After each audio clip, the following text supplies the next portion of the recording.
نبی علیہ الصلوۃ والسلام کی ہجرت کے بعد جو مبارک زندگی گزری ہے وہ آپ کی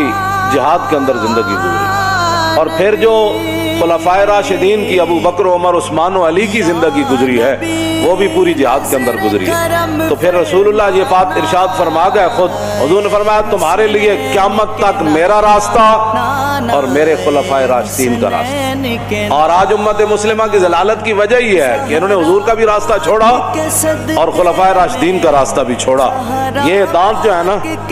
یہ دانت تو زور کوئی لگائے تو ٹوٹ جاتے ہیں، نکل جاتے ہیں، لیکن داڑھیں آج تک داڑھوں کے نیچے دبائی ہوئی چیز جو ہے وہ داڑھیں نہ نکلتی ہیں، نہ داڑھوں کے نیچے سے کوئی چیز نکلتی ہے،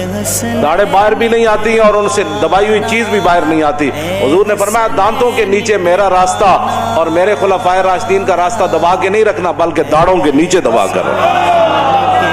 اس کا معنی یہ ہے کہ اس